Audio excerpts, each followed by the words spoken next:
Bonsoir, bienvenue à toutes et à tous ce soir au Maïf Social Club.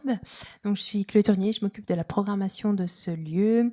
Je serai à votre disposition tout au long de la soirée, mais aussi l'équipe du Maïf Social Club pour répondre à vos éventuelles questions. Ce soir, on accueille notre 4e soirée 3 en 1. Alors, ça fait beaucoup de chiffres. 4e soirée 3 en 1, ça veut dire que sur ce cycle-là de programmation où on interroge la mobilité sous toutes ses facettes, on en est à notre 4e soirée. Et une soirée 3 en 1, c'est quoi? C'est d'abord un temps de débat d'idées et de conférences. Et là, je vais laisser Philippe Gargov, qui est notre animateur ce soir, présenter l'ensemble de nos intervenantes et intervenants. Donc, je vous remercie d'être avec nous, évidemment. Et puis, vous dire ensuite de rester assis. Ensuite, on aura juste un tout petit changement de 5 minutes, mais vraiment rapide. Je vous conseille vraiment de rester assis pour accueillir un Muerto Coco et des lectures électroniques. Voilà. Et en 3e partie de soirée, bien sûr, on se retrouvera tous en bas pour continuer à échanger pour ceux et celles qui le souhaitent autour d'un verre. Voilà. J'en profite pour vous annoncer notre prochaine et dernière soirée 3 en 1 sur ce cycle qui se tiendra le 6 décembre. Donc, ça fait jeudi prochain. Décembre est déjà là. Jeudi prochain sur la mobilité verte. Voilà, je vous souhaite une très belle soirée et je vous dis à tout à l'heure. Et donc, merci à toutes et à tous d'être là. Alors, pour celles et ceux qui ont suivi, on avait abordé dans la première table ronde la marche, dans la deuxième le vélo, dans la troisième la voiture, en s'interrogeant toujours sur comment ces modes allaient évoluer dans les années à venir et comment les villes pouvaient aussi les intégrer. Mais en réfléchissant à la programmation de ces tables rondes, on s'est dit qu'il y avait quand même un sujet qui était au cœur de tout ça et dont on parlait malheureusement assez peu. Quand on parle de mobilité, on a tendance à parler de véhicules de demain, on a de lois, de réglementations, de villes, mais on ne parle pas forcément de l'accès à la mobilité lui-même. Et on se rend compte qu'aujourd'hui, ne serait-ce qu'en France, il y a près de 7 millions de personnes, presque 10% de la population qui a des difficultés d'accéder à ces écosystèmes de mobilité dont on sait qu'ils sont de plus en plus complexes. Ça peut être pour des raisons géographiques, économiques, des questions de genre, des questions de handicap. On va voir qu'il y a tout un ensemble de facteurs qui privent de manière ponctuelle ou plus durable certaines personnes de cet accès à la mobilité. Ça nous tenait à cœur d'en parler avec vous aujourd'hui et avec 3 intervenants de renom qu'on remercie encore d'être présents. Alors je vais vous les présenter et puis ensuite, comme d'habitude, je vais les lancer sur une première question chacun. On a Mathieu Alapetite, vous êtes le remplaçant de Florence Gilbert qui devait être présente mais qui est malheureusement prise à Lyon. Alors vous êtes directeur de la communication et des relations publiques et des partenariats de WeMove, qui est une association nationale qui essaye d'accompagner des gens dans la formation, de les former à ces réseaux de mobilité. On va en parler tout à l'heure de quelles modalités, quels facteurs, sur quels accompagnements vous essayez de travailler. On a Chris Blash qui est la cofondatrice de l'agence Genre et Ville, qui est une plateforme d'innovation urbaine, on peut vous présenter comme ça, qui s'interroge sur, comme le nom l'indique, les questions de genre dans l'espace public et dans les écosystèmes urbains ou non urbains d'ailleurs. On en parlera tout à l'heure puisque les questions de genre nous tenaient particulièrement à cœur, même si on n'a pas la parité sur cette table ronde suite à la défection de Madame Florence Gilbert. On vous prie d'ailleurs de nous excuser. Vous êtes anthropologue urbaine, ça je l'ai pas dit, mais c'est un regard aussi d'anthropologie sur toutes ces questions de genre appliquées à l'espace public. Et puis on finit avec Marc Fontanès de Auxilia et Chronos, qui sont 2 entités. Alors historiquement, vous étiez chez Auxilia, qui était un cabinet de conseil plutôt orienté autour de l'économie sociale et solidaire, on peut le dire comme ça. Et puis Chronos, qui ensuite a fusionné, qui est un cabinet spécialisé sur les mobilités, ce qui vous donne une double casquette. Et vous êtes aujourd'hui directeur de projet mobilité, et notamment mobilité inclusive depuis plus d'une quinzaine d'années. Pour commencer, je voulais, comme on vous l'a dit, les questions de genre, elles sont au cœur de ce sujet. On peut le remarquer d'ailleurs, on est en plein dans une actualité avec, ça vous aura pas échappé, ce mouvement des Gilets jaunes qui a interrogé énormément les questions d'accès à la mobilité. Et puis paradoxalement, samedi dernier, ou dimanche, je ne me souviens plus, samedi, voilà, on a beaucoup parlé de ce qui se passait sur les Champs-Élysées avec les Gilets jaunes. On a un peu moins, voire beaucoup moins parlé de la marche qui était organisée par plusieurs collectifs féministes pour essayer d'interpeller le débat public sur ces questions de sexisme et notamment la manière dont elles se traduisent dans l'espace public. Alors là, je vais me tourner vers vous, Chris Blash. comment est-ce qu'on réfléchit à ces questions de genre quand on aborde des problématiques urbaines, des problématiques de mobilité? Comment est-ce que le fait de questionner plus généralement ces questions de genre est une forme d'innovation, puisque vous vous présentez avec Jean Éville comme une plateforme d'innovation urbaine? Bonsoir à toutes et tous. Alors, qu'est-ce qu'on veut dire par innovation? Déjà, la question du genre, et vous l'avez dit, est souvent passée de côté. On l'a vu, alors vous parliez de l'actualité, mais ça paraît jamais être le sujet principal. Quand on parle d'urbanisme, c'est aussi le sujet qui est un impensé, en fait. Si on parle avec des urbanismes, on nous dit mais en fait, on fait la ville pour tout le monde. Et si je vous posais la question, vous diriez sans doute oui, on fait la ville pour tout le monde dans le fond. Mais quand on commence à regarder, on s'aperçoit que c'est pas le cas. Alors c'est pas le cas pour des raisons sociologiques et des raisons, j'ai envie de dire, de sociétales, de façon plus large, mais aussi la façon dont la ville a été construite. On le sait aujourd'hui, et on peut l'affirmer, la ville a été faite par les hommes et pour les hommes. Donc d'à partir de là, ça a un impact à plein de niveaux. Dans l'organisation de l'espace, dans la façon dont on est légitime ou non dans l'espace public, et ça a un impact évidemment aussi sur les mobilités. Typiquement, juste pour approfondir, on sait qu'aujourd'hui, un certain nombre de femmes de toutes conditions sociales, de toute génération, ne vont pas forcément sortir parce qu'elles se sentent soit pas à l'aise, pas légitimes dans cet espace public ou dans les réseaux de transport. C'est quoi ce qu'on observe dans ces barrières à la mobilité chez les femmes, par exemple? Alors, les barrières à la mobilité, d'abord, je voudrais rappeler que ces barrières, elles sont construites. Cette question de la peur, notamment, qui va générer des stratégies d'évitement, et qu'on a toutes. Je ne sais pas si on posait la question ici à l'ensemble des femmes qui sont présentes. On a toutes à un moment donné, même si, par exemple, moi je ne suis pas quelqu'un de forcément effrayé, mais il y a toujours un moment où on se dit, est-ce que c'est bien le chemin que je dois prendre ce soir? Est-ce que je ne dois pas plutôt passer par ailleurs? Est-ce que je ne dois pas organiser mes déplacements autrement? Donc on voit que cette peur-là, et je dis construite parce que qu'est-ce que c'est cette question de la peur des femmes dans l'espace public? C'est une appréhension sur... parfois, on fait référence au mythe du petit chaperon rouge, cet espace sombre, obscur qui serait dangereux pour les femmes. Or, quand on connaît les chiffres des violences faites contre les femmes, par exemple, on sait qu'elles ont lieu en très, très grande majorité dans l'espace privé. Donc, il y a quand même une sorte de dichotomie entre une réalité des faits qui font que les femmes sont d'abord et avant tout agressées dans l'espace privé et une peur totalement irrationnelle, j'ai envie de dire, mais qui est mais tout à fait rationnelle parce qu'elle est construite. Donc, quand on la ressent, elle est bien réelle. Et dans l'espace public. Donc tout ça nous amène effectivement à la légitimité à être dans l'espace public, à la façon dont on nous a appris. Et d'ailleurs, on le voit, si on a des enfants, on va faire peut-être plus attention à nos filles le soir qu'à nos garçons. Et donc, on a comme ça un ensemble de choses qui nous ont poussés à avoir ces comportements et qui sont de fait extrêmement restrictifs. Moi, je connais beaucoup de femmes qui nous disent on ne sort pas le soir. Et je faisais une intervention à Saint-Denis il y a quelques jours. Et une femme qui est extrêmement active sur le quartier, qui connaît tout le monde et tout, a quand même demandé à se faire accompagner chez elle. Donc, on voit que c'est un point crucial et permanent. Ça, c'est le diagnostic. Tout à l'heure, on reparlera aussi des solutions qui peuvent être proposées pour essayer de contrebalancer ce sentiment, ces peurs irrationnelles et d'autres. Là, Mathieu, à la petite, alors vous représentez WeMove, vous allez nous en parler rapidement. Le but, c'est de former des gens qui ne sont pas à l'aise avec la mobilité au sens large, tout un ensemble de facteurs. Comment on en arrive à ce besoin de formation? Parce que la mobilité, ça paraît presque quelque chose d'inné. Souvent, quand on a grandi en plus en ville, on a très tôt l'habitude de prendre un bus, prendre un métro, lire un plan peut-être même. Et on se rend compte qu'en fait, ça l'est pas. Qu'il y a tout un ensemble de choses, de facteurs sociologiques, économiques ou autres, qui privent ces personnes d'accès à la mobilité. Comment on interroge ces barrières-là? Bonsoir à toutes et tous également. Oui, donc WeMove, effectivement, forme, informe, accompagne vers les solutions de mobilité pour ces personnes qui sont des précaires de la mobilité. Je vais faire un parallèle avec ce qui a été dit juste avant. En fait, le transport, la mobilité, aujourd'hui, ces solutions-là, elles sont conçues pour ce qu'on appelle la masse trafic. Les transports en commun, par exemple, pour les 60% environ de la population pour qui la mobilité, les transports, c'est une évidence.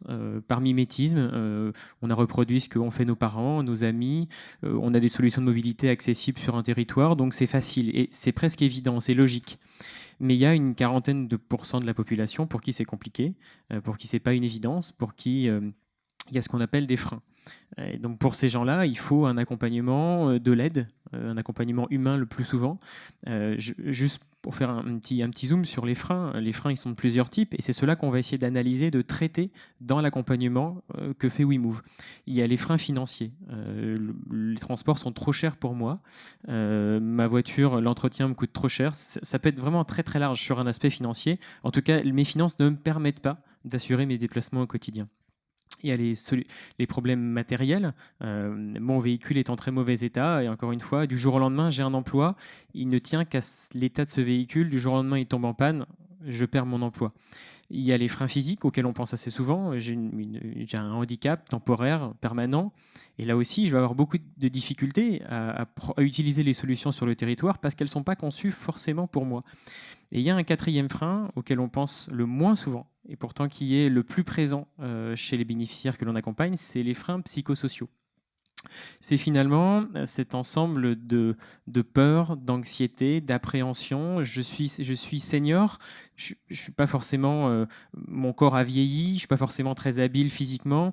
Le bus, potentiellement, il peut accélérer, freiner. Je me sens pas du tout en sécurité dans ces transports, et donc je veux plutôt rester chez moi. J'ai peur dans une gare. Je suis pas forcément agoraphobe, mais la gare c'est trop compliqué. Il y a des affichages partout. On m'a jamais appris quelque part, et donc ça vraiment c'est quelque chose qui ne me rassure pas, et donc je reste chez moi. Et donc il y a tout cet ensemble là de freins qui font que il y a un besoin d'accompagnement. Et donc, c'est là où nous, on arrive, on fait un bilan. Concrètement, par exemple, ces publics-là qui ont peur de prendre le bus, comment vous les accompagnez? Enfin, vous alliez le dire, mais... Oui. On démarre toujours un accompagnement par un bilan de compétences mobilité ou un test mobilité. Maintenant, on l'appelait un peu différemment, on l'a un peu modifié. Notre enjeu, il est justement là, d'identifier les freins, d'identifier les besoins.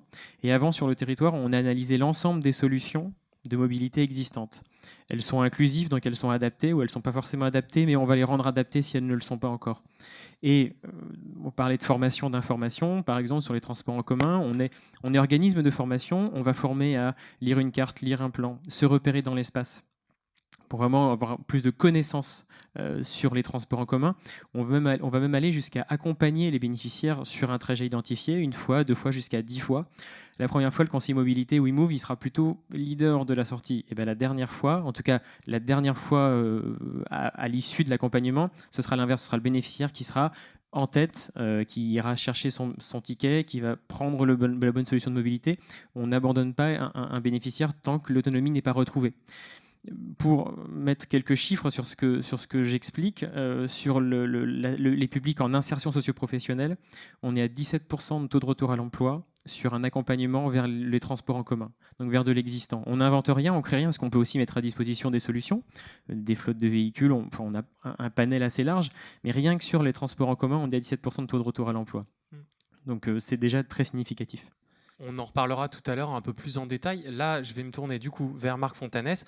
Ça fait 15 ans, à peu près, un peu plus maintenant, que vous observez ces questions. Il y a un mot qui a été lâché. Il y a plusieurs mots qui ont été lâchés. Il y a le mot inclusif. On parle de mobilité inclusive et inversement, comme vous l'avez dit et comme Chris Blash l'a dit, la ville et les mobilités ont été pensées entre guillemets pour tous et toutes, sauf que dans la réalité, c'est pensé pour la masse. Comment est-ce que ce débat autour des mobilités inclusives, du droit à la mobilité, on en reparlera avec notamment des structures comme l'Institut Ville en Mouvement qui ont fait beaucoup pour œuvrer à ce débat en France, comment est-ce qu'on est arrivé à considérer entre guillemets ce besoin d'inclure tout un ensemble de publics qui ne l'étaient pas? Comment s'est fait ce chemin? Parce qu'on a l'impression quand même que c'est assez récent et aujourd'hui ça arrive dans les lois mobilité, non? Alors ça l'est pas. Voilà, là on a le son. Bonsoir à toutes et à tous, merci pour cette invitation. On a des choses qui se font sur ces questions-là depuis 25 ans, en gros. Je crois qu'à l'époque c'était le Conseil des transports, ça devait s'appeler comme ça, c'est une vieille instance qui avait mis le doigt sur cette question de la mobilité inclusive qui ne s'appelait évidemment pas comme ça à l'époque. principalement sur la question de la desserte des quartiers spécifiques périphériques qu'on appelle aujourd'hui les quartiers politiques de la ville, et de la question de leur desserte en transport en commun. Donc ça a démarré comme ça dans les années 80, et il y a eu pas mal de travaux qui ont été ensuite réalisés par les organismes de type centre d'études techniques sur les questions de l'urbain, le CERTU. Ça s'est transformé en CEREMA. Et puis ensuite, petit à petit, il y a des structures qui se sont aussi auto-saisies de cette question un peu partout en France, qui étaient principalement des structures associatives comme WeMoveLay par exemple, et qui, la plupart du temps, avaient une approche extrêmement artisanale pour résoudre une difficulté de mobilité identifiée chez des publics qu'elles accompagnaient. Pas forcément parce que leur métier était, c'était même rarement le cas, leur métier était rarement de faire de la mobilité. Donc d'abord une lecture institutionnelle sur les quartiers avec la question de la desserte en transport en commun, puis la prise en charge un petit peu de facto par des associations, et puis après on a vu arriver un ensemble de structures autres que celle-ci pour traiter ces questions. Mais quand on en parlait, alors le mot inclusif, il est assez important aujourd'hui, c'est le terme qu'on utilise pour parler de ces mobilités qui auraient vocation à inclure tous les publics. Alors vous, Chris Blache, quand on en discutait, vous évoquiez plutôt un terme de incluante, peut-être pas inclusive, mais plus généralement, comment aujourd'hui on répond concrètement à cette inclusion, par exemple, des publics féminins? Est-ce que ça passe par la loi? Est-ce que ça passe par l'interpellation des promoteurs immobiliers, des collectivités? Vous travaillez plutôt avec des collectivités, avec tout le monde. Est-ce que ça passe aussi par l'interpellation des acteurs du transport? Comment est-ce qu'on interpelle tous ces gens-là? Comment est-ce qu'on fait avancer plus généralement cette question dans le débat public et dans la réglementation? Alors, comme vous le disiez, la réglementation, c'est un point important. Ça nous permet de porter les choses. Donc, c'est vrai qu'il y a un vrai travail qui se fait. Nous avions travaillé notamment avec le Haut Conseil à l'égalité, qui est un organisme qui dépend du Premier ministre et qui génère un certain nombre de dossiers, qui a travaillé notamment sur la place des femmes dans les transports en commun. Donc c'est vrai que quand on fait ce genre de travaux, on commence à alerter et à prôner des solutions qui peuvent aller depuis les solutions d'urgence, qui vont être l'agression dans les espaces et qui peuvent être traitées à travers des numéros d'urgence et tout un système qui permet d'alerte, mais qui vont aussi aller beaucoup plus loin. Là, par exemple, on est aujourd'hui en train de faire le Grand Paris avec 60 gares qui sont planifiées, et les gares sont prévues un peu comme des hubs. Ce sont des zones qui vont redonner de nouvelles centralités, et ces espaces-là doivent être traités également de façon à créer cette fameuse inclusivité dont on a parlé, c'est-à-dire finalement retrouver les conditions de la confiance, de la qualité urbaine, qui vont faire que aller vers le transport, aller vers un mode de mobilité va être facilité par le travail qu'on aura réalisé sur un plan de l'urbanisme. Donc ça se situe donc à différents niveaux. Ça veut dire que pour nous, c'est un travail qui se place auprès des élus, des collectivités locales, pour avoir une réflexion locale, une reconnaissance d'abord de ce qui se passe sur le terrain.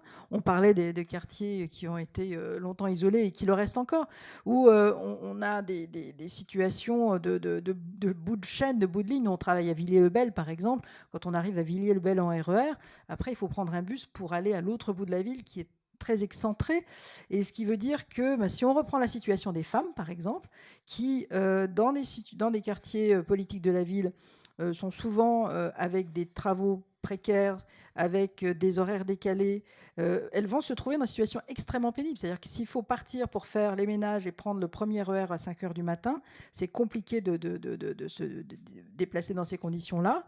Et même chose le soir, etc. Donc on voit bien qu'il faut traiter de ces questions à travers une meilleure intermodalité. Il y avait une anecdote qui est intéressante, parce que souvent quand on parle femmes et transport, on pense sécurité.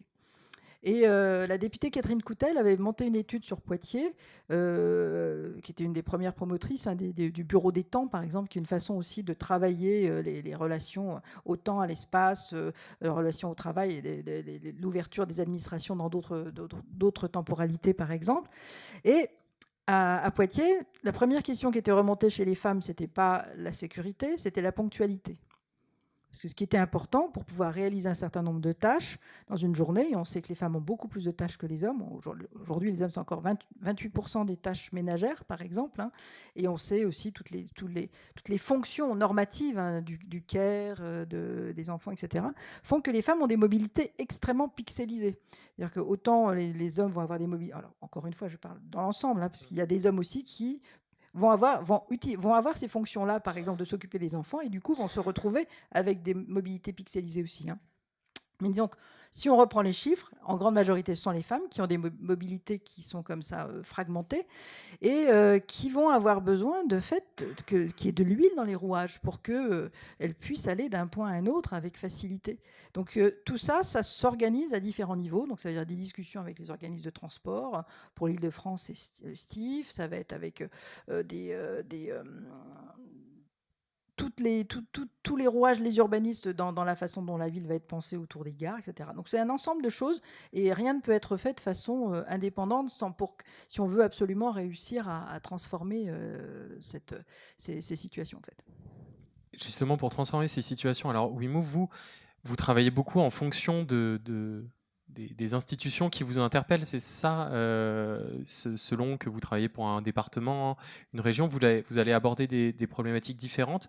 Comment est-ce qu'on répond à l'entièreté de ces problématiques avec une même caisse à outils de la même façon, quand on s'interroge sur les questions de genre, il y a une caisse à outils pour des problématiques qui peuvent être extrêmement variées. Comment est-ce qu'on réussit à trouver une ligne directrice parmi tous ces sujets, entre guillemets?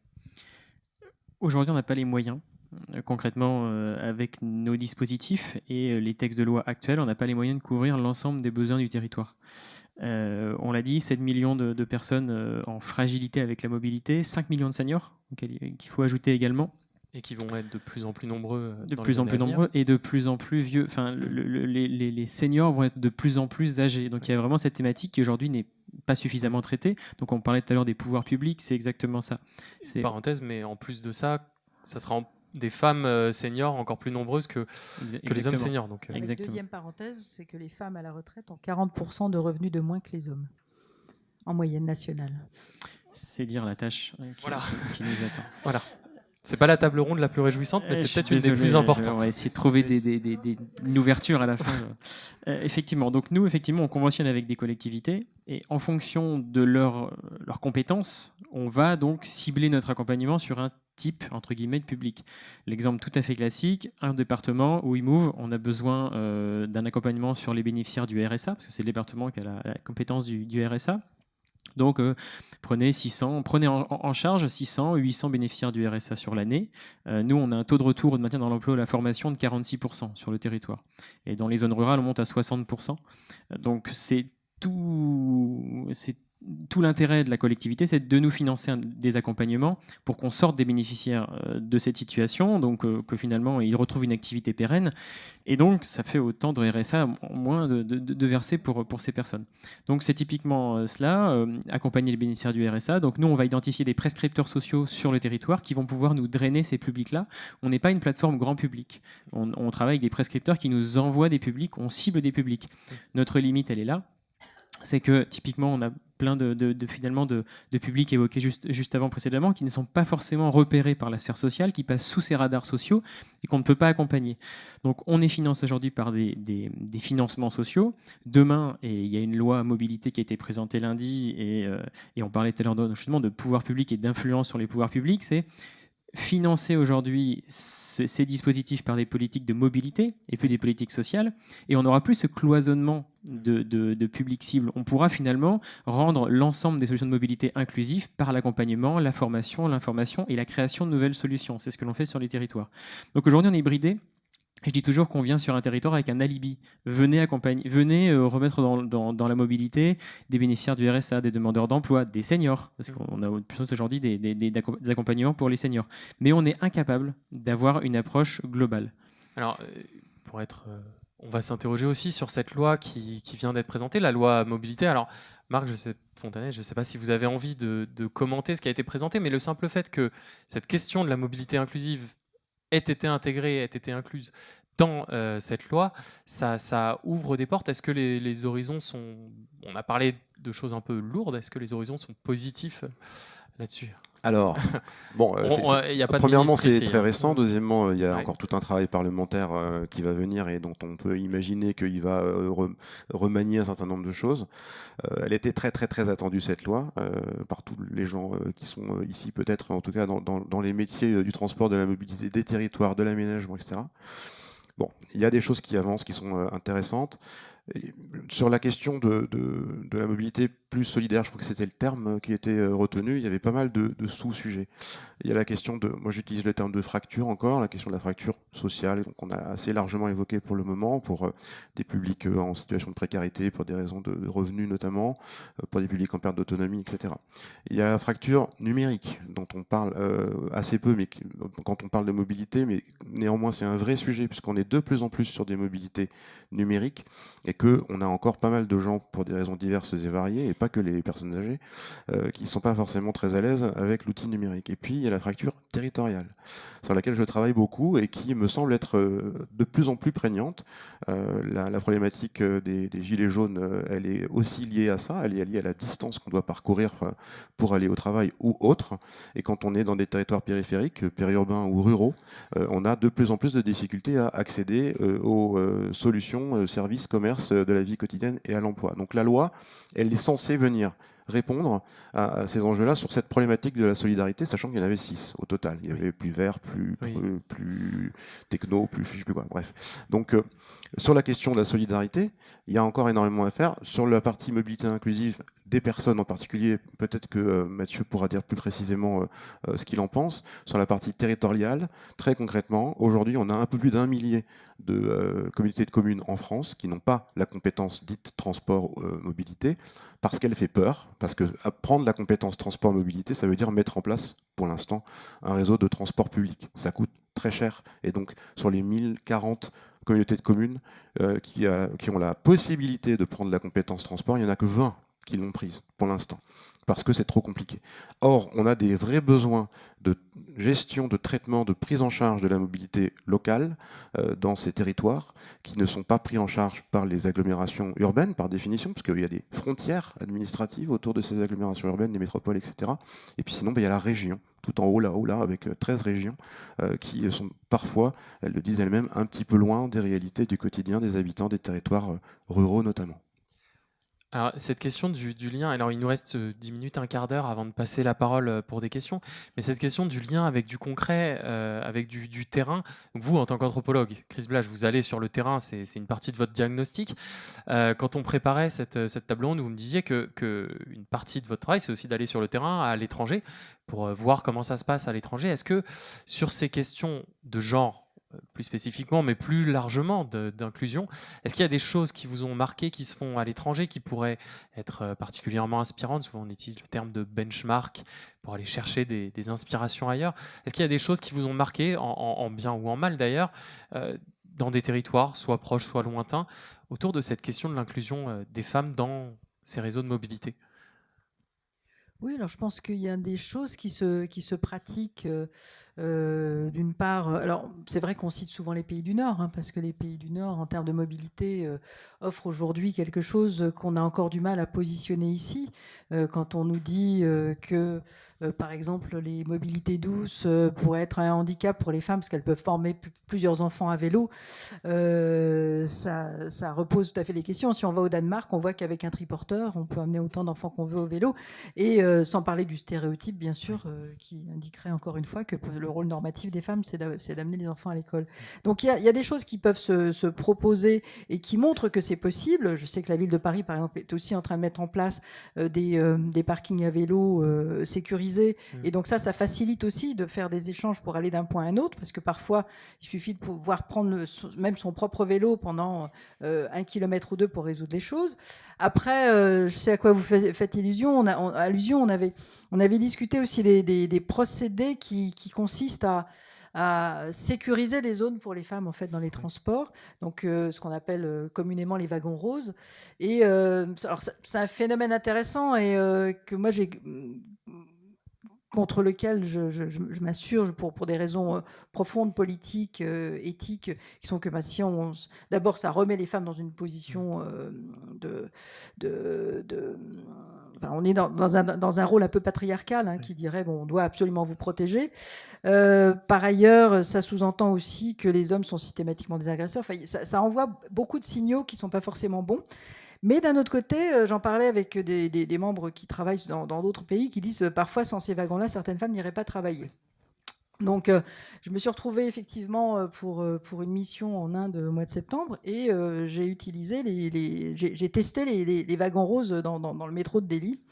Et c'était intéressant parce que je continue à être contre ce principe, mais en même temps, dans une ville, pour ceux qui connaissent Delhi ici, qui est une ville éminemment masculine où les femmes sortent très peu, tout d'un coup, j'ai ressenti une forme de répit à rentrer dans le wagon des femmes.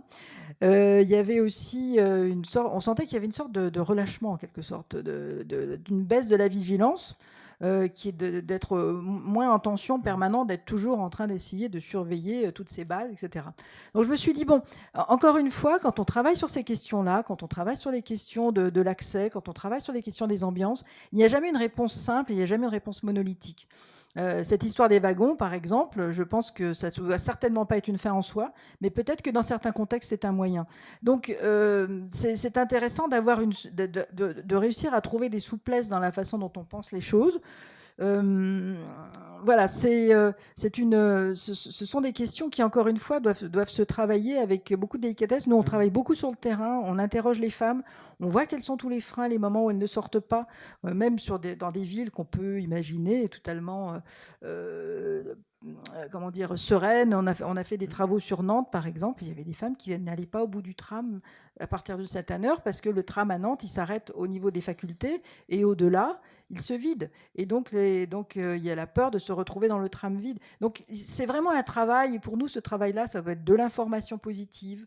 Parce qu'il y en a un peu marre aussi, quand je parle de la façon dont on est en permanence quand on prend le métro. Je reviens sur la question des peurs. Et de l'insécurité. Et de l'insécurité. Donc, c'est toujours ces choses-là qui sont martelées. Alors, attention à votre sac. Est-ce que attention terroriste, attention pickpocket, etc. On nous envoie que des messages négatifs. Or, on se rend compte qu'il suffit qu'il y ait un matin un chauffeur ou une chauffeuse sympa dans le métro et qui tout d'un coup nous balance une poésie et tout le wagon s'anime, tout le train s'anime, j'imagine, mais en tout cas, moi, ce que je peux observer. Donc, on voit qu'il y a aussi tout un travail à faire sur nous-mêmes, sur la façon dont on porte ces sujets-là, de façon aussi, en termes de communication, à faire changer les états d'esprit et à les rouvrir. Donc, plutôt que des wagons roses, je préférerais qu'on envoie des messages sympas, par exemple. Est-ce que vous souhaitez réagir à cette question parce que ça fait écho à ce que vous disiez sur les freins psychosociaux aussi, cette appréhension qu'on peut avoir à l'égard d'un système de transport qui est très vite déconstructible, entre guillemets, une fois qu'on accompagne les gens sur le terrain. Est-ce qu'on sent que les gens sont très vite rassurés dans certaines situations, évidemment, pas dans toutes. Comment ça se passe au niveau de WeMove? Quel est le retour qu'on a de la part de ces appréhensions-là? Chez WeMove, on dit souvent que la mobilité, c'est la liberté. C'est une capacité à se déplacer, à aller travailler, à accéder aux soins, et également au loisir, à la culture au loisir. Enfin, c'est vraiment la condition de beaucoup de choses. C'est intéressant ce qu'on parlait d'exemples étrangers. Oui. Au Danemark, on a commencé, je ne suis pas très original, encore une fois, pays plutôt nordique, on a commencé dans les années 80 à concevoir les solutions de transport avec des associations de personnes handicapées. On a pris en compte, on a mis en place des espaces pour les fauteuils roulants, les chiens d'aveugles. On a même nettoyé les voitures avec des produits anti-allergiques parce qu'on a aussi pris en compte ce frein potentiel-là. Donc on est allé très très loin. Donc là-dessus, on a beaucoup de retard. Mais voilà, moi je dis toujours que on a vocation, WeMove, un jour à disparaître.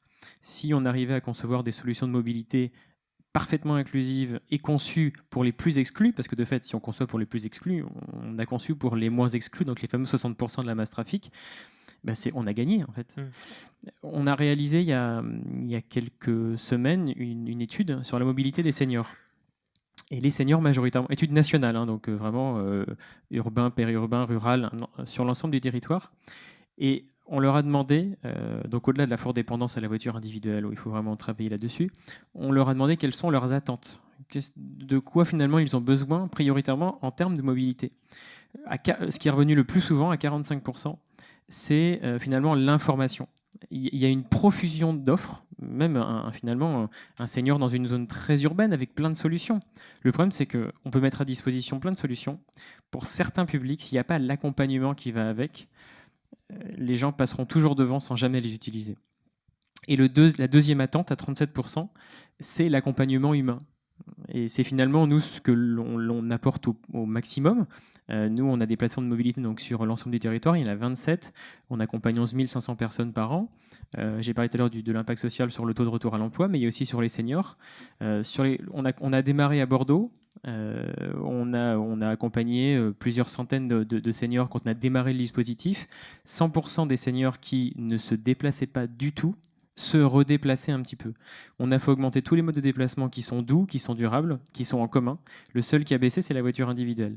Donc cet accompagnement, autant accompagner pour remettre des gens dans la mobilité que accompagner pour changer de pratique, et l'actualité met en lumière ce constat-là, il n'est pas question de stigmatiser les revendications et les positions. Par contre, il y a sûrement peut-être des solutions alternatives pour certains qui existent ou qui sont à créer. Donc voilà, c'est un débat, il y a besoin d'un accompagnement pour trouver une mobilité, pour changer de pratique. Il y a un vrai enjeu là-dessus. Marc, alors sur les 2-3 minutes qui nous restent avant de vous passer la parole, sur cette question de la transition écologique, en lien avec cette problématique de la mobilité inclusive, du droit à la mobilité, comment est-ce qu'on réussit à concilier deux choses qui ne sont pas forcément antinomiques, mais qui ne sont pas forcément conciliables non plus tout le temps? C'est pas antinomique du tout. Voilà. La difficulté, c'est que pour le moment, on est dans des systèmes qui sont encore un petit peu les mêmes depuis 30 ans, qu'on considère que pour être mobile, il faut être automobiliste ou automobile tout court, et que donc on a un peu tendance on est dans un pays de constructeurs de voitures aussi, hein, à renvoyer les gens vers le permis de conduire, vers la voiture de manière systématique, sans forcément prendre en compte, y compris sur les questions d'aide financière individuelle que WeMove peut mobiliser, par exemple, le besoin de pouvoir acheter un vélo assistance électrique, le besoin de pouvoir financer un abonnement au transport en commun, etc. Il y a des tarifications sociales dans les transports publics, mais elles ne sont pas forcément faciles d'accès. Il y a du renoncement aux droits chez les personnes qui peuvent y accéder. Donc, le vrai sujet, c'est de réussir à offrir sur tous les types de territoires et à tous les types de populations, on est bien dans l'inclusif, le maximum de solutions de mobilité qui sont disponibles et venir compléter ce qui pourrait manquer. Quand on est effectivement en ville dense, on est débordé d'offres. C'est pas pour autant que tout le monde s'en sert, effectivement, mais on est débordé d'offres, donc on a un dernier pas finalement à franchir pour être hypermobile, multimobile, comme vous voulez. Quand on commence à sortir de l'hyperurbain, on va avoir nettement moins d'offres. Là, il y a un gros sujet de transfert de l'innovation et des dynamiques en cours, parce que c'est quand même un monde en ébullition, le monde de la mobilité, depuis quelques années. Il faut transférer absolument cette dynamique d'innovation vers les territoires périurbains et ruraux, où on n'a parfois absolument rien d'autre que la voiture pour se déplacer. Donc ce n'est pas une question de transition écologique du point de vue de la personne, c'est une question de dépendance à une solution de transport nécessaire, indispensable pour un certain nombre de déplacements. Donc les efforts financiers, technologiques, d'innovation sociale, territoriale, etc., ils doivent porter de plus en plus, de notre point de vue, de mon point de vue, sur le périurbain et sur le rural, pour diversifier les solutions et les réponses. Et alors, on ira dans le sens de la transition écologique. J'ai menti, en fait, je vais vous passer la parole dans une demi-seconde. Mais c'est vrai qu'à propos de ça, on discutait, Chris Blash, d'un exemple qui, moi, m'avait marqué, sur lequel on a légèrement échangé en préparant cette table ronde. C'est qu'en Suède, ils ont voté une loi au niveau de la capitale et de plusieurs autres villes d'ailleurs. C'est pas la capitale qui a initié ça d'ailleurs, c'est une petite ville. De ce qu'ils ont appelé un déneigement féministe, parce qu'ils sont partis du constat que quand il y avait de la neige qui tombait dans ces villes, où il en tombe quand même beaucoup, on déneigeait en premier les routes, la chaussée, donc au profit des automobiles, qui sont essentiellement utilisées par les hommes, puisque quand il n'y a qu'une voiture dans le foyer, c'est l'homme qui va la prendre et qui va se rendre au travail. Et inversement, comme vous l'avez dit, les femmes, elles gardent la compétence des tâches ménagères, entre guillemets. Voilà, les fonctions ménagères, elles continuent à être les principales responsables de cette fonction, et elles se retrouvent avec des trottoirs qui ne sont pas déneigés, faute de moyens, à devoir emmener par exemple les enfants à l'école, faire les courses, etc. Alors que du coup, cette votation de déneigement féministe a consisté à déneiger en premier les trottoirs. Alors, est-ce que justement ça, c'est pas aussi une manière de rééquilibrer les débats, de sortir aussi peut-être pas d'une dépendance à l'automobile, mais de réinterroger la dépendance à l'automobile qu'on peut avoir en lien avec vos questions de genre qu'on peut observer. Je sais qu'on en avait discuté. Oui, mais tout à fait. Alors, d'une part, c'était les trottoirs et les voies secondaires, parce que c'est ce que je disais tout à l'heure, c'est que quand les voies principales sont déneigées, effectivement, ce sont les fonctions principales aussi de la ville qui sont autorisées, alors que toutes les fonctions annexes, mais qui ne le sont pas, c'est-à-dire aller à l'école, conduire, toutes sortes de choses, sont aussi extrêmement nécessaires. Donc ça, c'est le point principal. Après, si on revient aussi sur ces questions-là, on se rend compte, bon, on ne va pas revenir, c'est pas le débat sur la voiture ce soir, mais la voiture, de fait, et tout le mobilier défensif pour la voiture, tout le mobilier d'accompagnement pour la voiture est extrêmement prégnant, est extrêmement coûteux aussi. Donc, d'autres solutions qui peuvent aller vers les mobilités douces sont souvent aussi accusées de coûter de l'argent, parce qu'il faut refaire les choses, mais on ne questionne jamais le coût de la voiture, le coût de l'infrastructure pour la voiture. Or, si on revient sur la question des femmes, qui est mon sujet, les femmes... Alors, en province, utilisent autant la voiture que les hommes. Elle reste quand même la variable, c'est-à-dire en monde rural ou périurbain. Mais par contre, elle reste la variable d'ajustement. C'est-à-dire que s'il n'y a qu'une voiture dans un couple, c'est souvent elles qui vont lâcher l'affaire et qui vont rester travailler plus localement. Et puis, en ville, les femmes marchent énormément. Ce sont elles qui utilisent de plus le transport en commun. Donc on voit que là encore, il y a tout un travail à faire et qu'il faut réussir à s'ouvrir et aussi à changer le paradigme. C'est ce qu'ont fait les Suédois. Je trouve que c'était assez courageux et en plus assez symbolique. C'était assez symbolique, mais comme vous pouvez l'imaginer, et là j'ai pas menti, je vous donne la parole, donc si vous avez envie de prendre la parole, vous vous levez. Mais comme vous pouvez l'imaginer, en Suède, ça a suscité des gros débats. On a parlé de déneigement sexiste. Il y a toute une partie des élus qui s'étaient indignés parce qu'il y a eu des tempêtes très très fortes qui ont occasionné quelques congestions. Inversement, les promoteurs de cette loi disaient que ça avait réduit l'accidentologie, puisque ça invite aussi les voitures à rouler plus lentement, puisque comme il n'y a pas de chaussée déneigée, elles sont obligées de rouler plus tranquillement. Donc ça suscite des débats sur ces sujets. Est-ce que vous souhaitez poser une question à nos intervenants? Et n'hésitez pas à vous lever. Non, mais je ne veux pas poser une question, je veux dire simplement que j'habite en partie sur Bagneux dans le 92 et la moitié de l'année aussi sur Saint-Nazaire. Sur Saint-Nazaire, la mobilité des personnes... Je ne sais pas quelle est la différence entre un senior, je ne sais pas si je suis vieux, senior, retraité ou personnes âgées.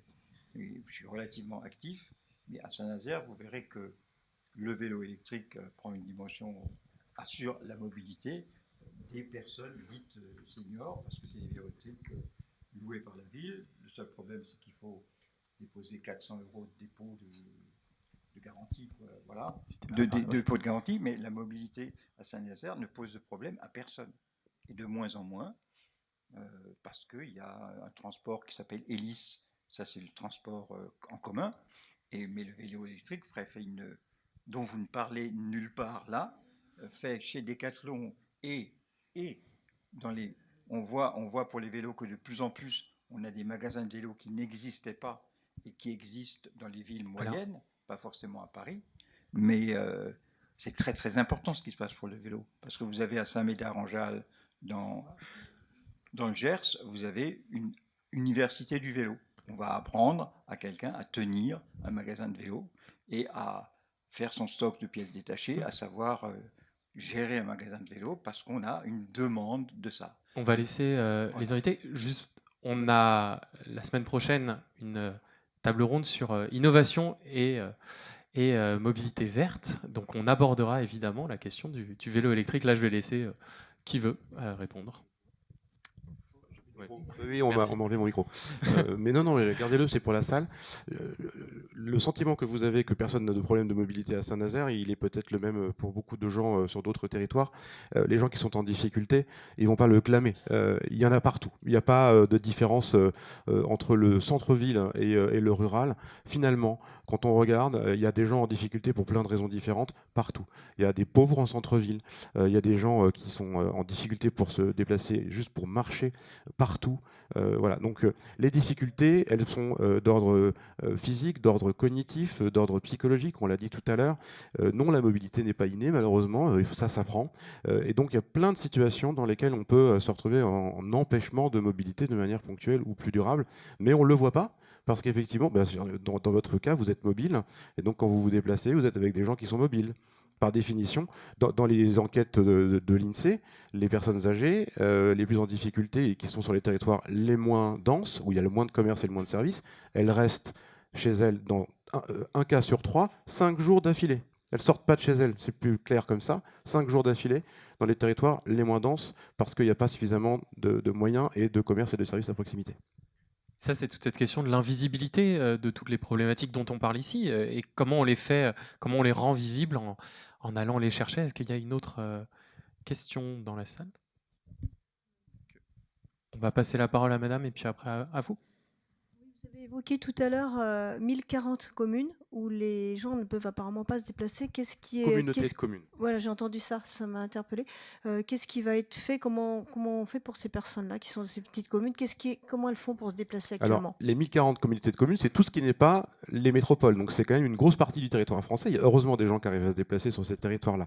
Ce que je disais, c'est qu'elles n'ont pas la compétence, c'est-à-dire le droit ou l'obligation d'ailleurs, de mettre en place des réponses concrètes en matière de transport. Sur ces territoires, les gens qui sont en difficulté vont, par définition, avoir moins de solutions puisque la puissance publique locale n'a pas la main, les moyens pour créer des solutions de transport adaptées. Donc ce qu'on attend de la loi, je ne sais pas si j'ai peut-être pas été très clair là-dessus tout à l'heure, c'est qu'elle fournisse justement le cadre qui va permettre à ces communautés de communes, qui sont quand même l'essentiel de notre territoire finalement en dehors de l'urbain dense, de créer des réponses plus légères que le transport public pur sur ces territoires pour satisfaire tous les besoins. Et ça peut être du moyen de transport, comme de revitaliser les centres-bourgs, de créer des espaces de livraison partagés, de créer des espaces de coworking où on peut pouvoir travailler moins loin de chez soi, etc. etc. Ça, c'est la partie qui nous a intéressés à travers toutes ces tables rondes. C'est aussi comment interroger la mobilité permet d'interroger beaucoup d'autres sujets, les conditions de travail, l'organisation de l'espace au sens large. Oui, je voulais réagir à l'affirmation qui a été faite tout à l'heure. D'abord, Saint-Médard-en-Jalles, c'est pas dans le Gers, mais en Gironde. Mais ça commence par G dans les deux cas. Hein? Ah d'accord. Mais... Et par ailleurs, ce que vous avez dit m'a un peu surpris parce que moi, je suis comme vous, je suis un senior mobile, mais je m'aperçois bien que la majorité des seniors ne sont pas mobiles, et pour les raisons qui ont bien été expliquées tout à l'heure. Et en particulier, le vélo à assistance électrique, il augmente beaucoup, mais ça reste tout à fait hyper marginal. Donc, il ne faut quand même pas... Alors moi, je voulais aussi réagir sur de la sémantique qui me trouble, et je ne sais pas ce qu'il faut faire, mais je vais vous dire où il y a un problème. Vous avez dit tout à l'heure, je ne sais plus qui a dit, le nombre de seniors augmente. Oui. Alors, c'est pas exact, parce qu'il n'y a pas plus de seniors. C'est un peu comme s'il y avait des nouvelles personnes qui apparaissent qui sont des seniors. Oui. Or, alors, bon, je crois qu'il faut faire attention à ce qu'on dit, hein, les sémantiques, c'est important. En fait, ce qui se passe, c'est qu'il n'y a pas plus de gens, mais qui vivent plus âgés. Et ce qui se passe aussi, c'est que les seniors, on met, alors effectivement, monsieur a eu raison par contre de dire qu'il y a des termes différents et qu'ils sont compliqués. Et chacun de nous, au fur et à mesure qu'il vieillit, se range plus ou moins dans les catégories qu'on nous propose, quoi. Bon. Mais ce qu'il y a, c'est que je crois qu'il y a des seniors de plus en plus variés. C'est-à-dire, et avec des besoins différents. Donc je ne sais pas comment il faut le dire, mais je crois qu'il ne faut pas dire le nombre de seniors augmente parce que ça, c'est faux. Alors, mais je ne sais pas comment il faut le dire. Non, il y a une réalité en fait derrière ce chiffre. C'était non, mais c'est l'idée que la génération baby boom en fait arrive à l'âge où elle est comptabilisée comme senior. Et effectivement, ça crée un. Ça c'est vrai, mais c'est pas ça. L'important, c'est surtout que la population vieillit, la même population vieillit et vieillit en bonne santé plus longtemps. Oui. Donc elle est en moyenne, elle est en capacité physique de se déplacer. Et je crois, comme ça a été bien expliqué, il n'y a pas que la capacité physique, il y a aussi, moi je me déplace à vélo, il y a beaucoup de gens qui ont mon âge et qui n'envisagent pas de se déplacer à vélo parce qu'on leur a mis dans la tête qu'à partir d'un certain âge, on ne pouvait pas se déplacer à vélo. D'où l'accompagnement, dont je parlais tout à l'heure. Juste rapidement, il y a un bénéficiaire, j'étais en Gironde il n'y a pas très longtemps, et il y a un bénéficiaire senior, entre guillemets senior, et je vais y revenir après sur la définition du terme, qui nous a dit je me suis senti vieux le jour où on m'a regardé comme un vieux. Et c'est exactement ça. Pourquoi on utilise... Le senior, c'est 55 ans et plus. Donc on est tout à fait d'accord. Et là, catégorie INSEE. Exactement. Et donc au final, nous, quand j'ai parlé tout à l'heure de l'étude mobilité et senior, c'est finalement de plus de 55 ans au maximum. Comme vous l'avez très bien dit, les besoins sont différents. Plus on vieillit et moins on se déplace. Le taux de déplacement quotidien, à 55 ans, il est de 70%, qui se déplace tous les jours. À plus de 75 ans, il passe à 40%. Donc il y a une difficulté, effectivement, plus on vieillit et moins on est mobile. Plus on est riche, moins on est riche, effectivement, on va aussi plus ou moins, la fréquence de déplacement quotidienne va être différente. Donc il n'y a pas des seniors, il n'y a pas une espèce de grosse masse de seniors, il y a des catégories, effectivement, de seniors. Et donc on apporte des solutions différentes, adaptées à ces seniors. Et c'est pour ça que notre parcours, il est personnalisé. Parce qu'en fonction des besoins, on va adapter.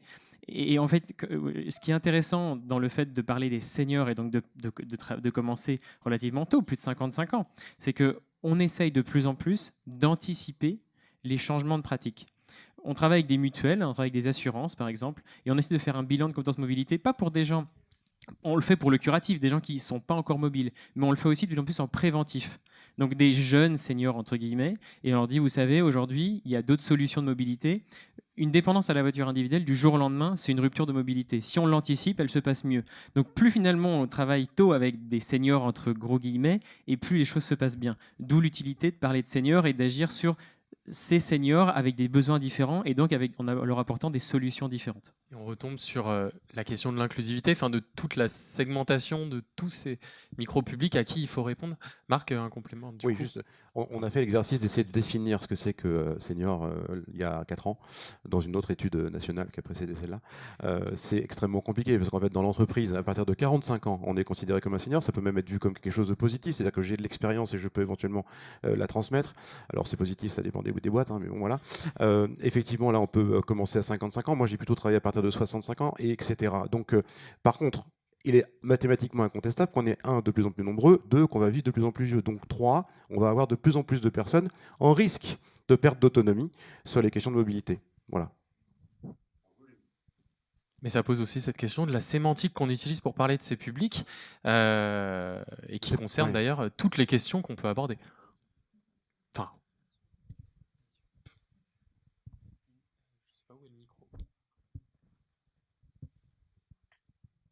Bonsoir, moi j'avais une question plutôt sur la place des femmes dans les transports. Vous nous avez dit qu'avec le Grand Paris, justement, c'était un peu le lieu pour redéfinir des espaces créés éventuellement par des femmes pour les femmes. Qu'est-ce qui concrètement change? Est-ce que c'est dans les axes de transport piéton, la coordination entre les différentes modalités? Qu'est-ce qui est pensé aujourd'hui? Alors, je vais essayer de rester positive. C'est une question que nous essayons de porter, qui n'est pas toujours entendue. Donc, je voudrais quand même le dire, c'est que pour l'instant, ces gares, elles se construisent et que ces questions-là ne sont pas toujours prises en compte. Donc, on essaie, ça infuse. Heureusement, ça commence à arriver. Et après, une ville va prendre l'autre pour modèle. Donc, ça arrive tout doucement. Nous, on pense que c'est une opportunité, en tout cas. C'est pour ça qu'on pousse sur ces zones-là, puisqu'on arrive sur des zones de création. Et ça pose bien la question, puisque ces gares sont censées, alors au-delà d'être une sorte de grand cercle autour de Paris, elles sont censées aussi être des nœuds de réseau, hein, de penser à encore une fois, ce que je disais tout à l'heure, à la description des ambiances. Donc pour ça, il faut travailler avec les personnes sur place, comprendre les attentes, les ressentis. Nous, on fait des marches, on a fait ce qu'on appelle des marches sensibles, multisensorielles, hein, pour essayer d'envisager comment l'espace public est ressenti, pour faire tomber les peurs aussi, pour faire relever un certain nombre de choses. Ensuite, on a parlé de ponctualité tout à l'heure. C'est vrai, quand on parle d'intermodalité, si on sait qu'on peut avoir raccroché les choses entre son bus, son RER, et puis ensuite son vélo ou sa voiture, etc., on peut avoir comme ça des choses qui sont mieux orchestrées. Donc, ça veut dire qu'il faut toujours prendre les choses dans leur globalité. Ça veut dire aussi qu'on peut travailler sur d'autres modes aussi. Enfin, il y a plein de réflexions qui se posent sur une flexibilité sur l'arrêt des bus. Hein. À Mulhouse, il y a des bus qui s'arrêtent à la demande de façon très ouverte, mais on a aussi des expériences à Bordeaux. Elle a eu lieu à Nantes, mais de façon très courte. Mais à Bordeaux, en ce moment, sur l'arrêt à la demande le soir, c'est-à-dire qu'on peut, à partir d'une certaine heure, demander à être arrêté, et les femmes comme les hommes d'ailleurs, hein, plus près de chez soi, parce que ça nous évite d'avoir à marcher dans la nuit, dans une zone qui peut nous paraître hostile. Donc la réflexion, elle doit se mener encore une fois de manière globale, et ça doit pas. Il y a des choses qui se font depuis le sommet, hein, qui viennent de la législation, on en a parlé tout à l'heure, mais il faut aussi bien penser à la vraie concertation. Et je parle vraiment de concertation réelle, c'est-à-dire d'écouter les personnes sur le terrain. C'est ce que vous faites à WeMove. De vraiment faire remonter toutes les peurs de façon à aussi pouvoir les déjouer. Nous, on s'aperçoit qu'en travaillant avec des groupes de femmes, très vite, il y a des choses qui s'ouvrent. On a fait des travaux à Nantes où on a des femmes qui ont fait les marches et puis qui, après, 6 mois après, nous ont dit tiens, cette année, je pars en vacances en vélo toute seule. Je n'aurais jamais osé avant, mais j'ai pris confiance en moi de faire des choses ensemble, à plusieurs. Donc, il y a des choses mécaniques, il y a des choses institutionnelles, il y a des choses qui sont de l'ordre de l'humain, et il faut travailler tout de façon holistique, et c'est vraiment l'enjeu. Je fais une très courte parenthèse. Non, je vais vous laisser, parce qu'on a donc la cofondatrice de Genre et Ville qui est là, donc peut-être un complément. Ouais. Oui, je veux juste ajouter une chose sur laquelle on travaille aussi, c'est dans cette déconstruction des identités, c'est le fait justement de faire apparaître que les individus ne sont pas des masses. On parlait tout à l'heure de mass trafic. Les femmes ne sont pas effectivement des publics homogènes, les jeunes ne sont pas des publics homogènes, les seniors, on l'a dit tout à l'heure, ne sont pas des publics homogènes. Et c'est aussi ça l'innovation, c'est d'essayer de raccrocher des populations qui ont des besoins et des temporalités extrêmement différentes. Si on pense à la ville qui vit H24 aujourd'hui, mais c'est vrai aussi quand on est en territoire de province, quand on doit se lever à 4h du matin pour faire 80 km pour aller travailler à l'usine et être à 7h30 du matin, il y a des mouvements pendulaires qui ont lieu très très tôt et très tard le soir. Donc c'est fini l'histoire de dire on finit le boulot, on rentre chez soi, c'est à 5 minutes de chez nous et on vit là où... Voilà, donc on est tous dans des mobilités extrêmement différentes. Donc notre idée à nous, c'est effectivement aussi de faire avancer les choses pour raccrocher des systèmes de mobilité très très différents, l'intermodalité, dont on n'arrête pas de parler, avec des profils extrêmement différents, donc, ce qui est extrêmement complexe, mais à la fois très très riche, parce qu'on est tous des humains, et voilà, donc c'est aussi faire remonter beaucoup de choses comme ça. Avec une question sous-jacente, comment que je pose, pas forcément pour répondre, puisque vous allez continuer à poser des questions, mais comment les opérateurs de transport qui ont été habitués à penser mass transit pendant à peu près un siècle doivent aujourd'hui penser transit centré sur l'individu, on pourrait le dire comme ça. Mais voilà, j'imagine qu'ils réagissent. Complètement. Aujourd'hui, on a droit à 2 poussettes dans les bus parisiens, ou une poussette et un fauteuil roulant. Il faut qu'on change les bus pour imaginer de pouvoir être beaucoup plus nombreux avec des poussettes, avec des enfants, avec des ados, avec des vélos, pourquoi pas. Si c'est une question. Oui, non, simplement, c'est pas du tout. Je parlais d'une ville dans le Gers qui est près de Gimont, où effectivement, oui, non. Je m'excuse de ça. Mais par contre, ce qui me surprend, c'est que je ne comprends pas pourquoi est-ce qu'on n'accompagnerait pas les seniors, je ne sais pas à quel âge ça commence, vers quelque chose qui ressemblerait à ce qui se passe, je dirais, aux Pays-Bas, où tout le monde fait du vélo, où vous avez des gares qui sont envahies de vélos. On va travailler à vélo à Amsterdam en venant d'une ville qui est à 12 km à vélo. On peut se lever. Moi, je vous propose, on laisse WeMove répondre oui, bien sûr, à cette question du vélo qui vous tient à cœur, et on va laisser la parole à une dernière question, si ça vous va. Une question courte, de préférence. Ce que vous disiez, c'est que c'est ce qui se fait. Oui, j'ai pas grand-chose à ajouter là-dessus. Nous, en tout cas, à notre petit niveau et avec notre capacité à agir auprès des publics qui en ont besoin, c'est exactement ce qu'on fait. Tout à l'heure, mon anecdote je me sens vieux quand on me regarde comme un vieux. On accompagne des gens à utiliser une canne ou un rollator. C'est un problème en termes d'image renvoyée, et d'où l'accompagnement vers quelque chose. Et quand le handicap est moins important, et bon, on peut accompagner vers un vélo. Effectivement, j'ai peu parlé de vélo à essence électrique. Sur chacune des plateformes, on a une flotte de vélos à essence électrique, même de véhicules, de voitures, pour le retour à l'emploi, l'autonomie, et on met tout ça à disposition des publics. On accompagne sur des microcrédits pour se financer un véhicule, mais aussi un vélo.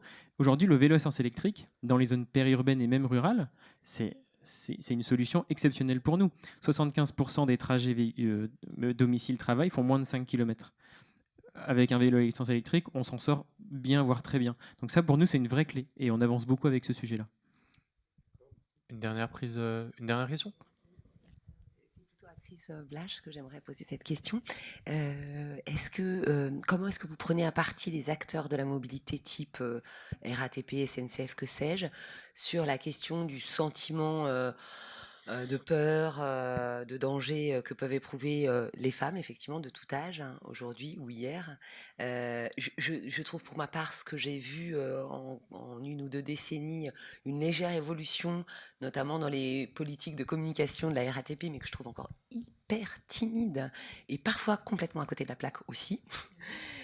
Comment est-ce que vous faites ce travail-là pour essayer de les faire agir sur une espèce de prise de conscience, c'est-à-dire qu'effectivement l'homme n'a pas le droit, ou les hommes plutôt, pardon, n'ont pas le droit de faire effectivement n'importe quoi, mais aussi que les passagers qui resteraient passifs face à une agression, on a tous des histoires comme ça proches, comment est-ce que chacun peut se sentir concerné par ça, comment face à une situation de violence on peut agir sans soi-même subir une nouvelle violence. Comment est-ce que tous les passagers et comment surtout les acteurs de la mobilité peuvent agir dans le bon sens. Alors, je pense que c'est pris de plus en plus en compte, et en même temps, ça reste encore soit timide, soit sur des actions toujours un petit peu les mêmes. Alors, il y a le numéro d'appel, il y a parfois des campagnes. Ce que j'ai expliqué tout à l'heure, c'est qu'il faut il faut pouvoir appeler un chat, donc il faut pouvoir dire les choses. Donc il doit y avoir des campagnes qui le font. Et il faut aussi réussir à sortir du côté victimaire, qui renforce, parce que là on est dans un cercle vicieux en fait. C'est-à-dire que dès lors qu'on est une potentielle proie et qu'on montre que les femmes sont des potentielles proies et qu'il faut lutter contre ça, quelque part on remet un euro dans la machine. Donc c'est quelque chose d'assez complexe. C'est pour ça que je parlais à la fois de traiter les choses, c'est-à-dire de les adresser de façon réelle, avec des moyens, parce que c'est aussi ça. Là, j'entends encore, vous parliez de la manif tout à l'heure qui a eu lieu samedi, c'était une manif exceptionnelle, c'est la première fois qu'en France, il y a comme ça plus de 60 000 femmes et hommes qui étaient dans la rue pour lutter contre les violences. Et en même temps, on nous répond, on va mettre un nouveau numéro vert. Alors, du numéro vert, il y en a depuis des années, c'est bon, merci. Non, ce qu'on veut, c'est de l'argent pour traiter cette question, comme on a pu la traiter contre la sécurité routière, par exemple. Donc, c'est vraiment, d'une part, mettre de l'argent et des moyens. Et les moyens, on l'a dit tout à l'heure, ça passe par l'humain. C'est la première chose. C'est pas les caméras qui vont nous résoudre les choses. C'est pas tout ça, c'est l'humain. Donc c'est d'avoir plus de personnel formé pour pouvoir répondre. Et puis vous abordiez aussi la question de bon samaritain, de bonne samaritaine, parce que c'est ça l'idée aussi. Et là, je pense que là encore, on peut envoyer des messages par rapport à ça. Ça se pratique quand même de plus en plus. Et on sait que souvent, d'ailleurs, c'est la première personne qui va prendre la parole qui va permettre de déclencher les choses. Et c'est le moment le plus difficile, parce qu'on se dit, il y a déjà quelqu'un qui se fait agresser, et si moi j'ouvre, je vais me faire agresser aussi. Donc on reste un peu en retrait. Or, quand quelqu'un prend la parole, les autres osent y aller aussi. Donc il faut pouvoir montrer ça, il faut pouvoir aussi diffuser des informations autour de ça, de façon à ce que on ose prendre la parole. Alors, il y a des choses qui sont sorties. Il y a une BD sur le crocodile qui a fait pas mal de choses autour de ça. Mais en tout cas, il y a cette articulation-là. Mais c'est pas toujours évident. Nous, on avait eu un rendez-vous assez désastreux avec le directeur de la communication de la SNCF, où franchement... c'était compliqué, quoi. C'était on est arrivé dans des trucs ultra sécuritaires qui ne prenaient, enfin, encore une fois, je reviens sur cette histoire du paternalisme. Il faut réussir à sortir de ça, s'extraire du cadre, sinon on n'aura que des réponses qui sont de réponses dans un registre victimaire. Et c'est de ça qu'il faut qu'on arrive à sortir. Je pense qu'on va arriver en conclure. Est-ce que vous voulez rajouter un mot de la fin ou pas? C'est si vous en avez envie. Mais je sais. Alors une question, si elle est très très courte, parce que après il y a un spectacle. D'accord. Si c'est une remarque très courte qui n'occasionne pas un débat de toute la soirée, pour laisser la place aux artistes. Oui, bonsoir. C'était par rapport aux mobilités des femmes. En fait, je pensais à des exemples juste. Enfin, il y a des pays nordiques, il y a aussi des exemples à Vienne, où on voit que en fait, la question n'est pas posée de la même manière par rapport aux femmes. On accepte enfin, c'est ce que j'ai cru comprendre après quelques lectures, qu'on acceptait plus de se dire que voilà, il y avait une différence dans les pratiques quotidiennes des déplacements féminins et masculins, qui faisait que qu'il y avait des aménagements à faire et qu'on acceptait de dire voilà, on facilite le quotidien des femmes en créant des rampes pour les poussettes, pour les sacs à main, les courses, etc. Et puis grâce à ça ensuite, peut-être que les hommes ensuite vont prendre relayer à la tâche, et parce que ça facilite les choses, mais ils acceptent peut-être mieux le fait de se dire que dans un premier temps, on va faciliter tout ce qui est travail aussi non rémunéré, en fait, va être reconnu, et donc voilà, enfin... C'est ce qu'on évoquait tout à l'heure sur la Suède avec ce déneigement des trottoirs. C'est un peu cette idée d'acter des inégalités au niveau des tâches. Oui, et de ne pas victimiser, justement, en fait. Nous, c'est tout de suite dans l'accusation, en fait. On est tout de suite... Tout à fait, oui. Soit c'est tout blanc, tout noir. Je conclue en 10 secondes. En 10 secondes. Promis. C'est un sujet extrêmement important, et ça montre la complexité sur ces sujets-là, qui font qu'on peut tout de suite reproduire du stéréotype. Donc c'est ce que nous appelons la schizophrénie du féminisme. Il faut à la fois pouvoir déconstruire, à la fois accompagner dans des choses qui sont la construction. C'est pour ça que quand on citait les wagons roses tout à l'heure, on disait que c'était finalement... les choses ne sont pas si simples à articuler, et qu'il faut systématiquement faire des allers-retours. Et nous travaillons beaucoup avec la ville de Vienne, et qui fait des choses assez intéressantes dans ce registre. On vous invite toutes et tous à regarder ce qui se fait du côté de Vienne. Il y a eu beaucoup d'articles dans la presse là-dessus. Petite parenthèse, la première table ronde qui était sur la marche, on avait invité aussi le collectif À Places Égales qui organise des marches exploratoires. Il y a eu tout un débat, par exemple, sur l'éclairage public. On est arrivé à des sujets assez intéressants sur l'urbanisme en lien avec cette présence des femmes. Certaines et certains y étaient, mais elle est disponible sur YouTube si vous voulez regarder l'intégralité de la performance. Moi, je vous donne rendez-vous la semaine prochaine, jeudi, pour parler de transition écologique et innovation avec toute une flopée d'acteurs. On aura 4 intervenants exceptionnellement, avec un grand témoin qui sera Audrey Pulvar. Mais d'ici là, je cède la parole avec un peu de retard aux lectures électroniques qui vont venir très bientôt, si j'ai bien compris. Merci beaucoup à toutes et à tous de votre attention.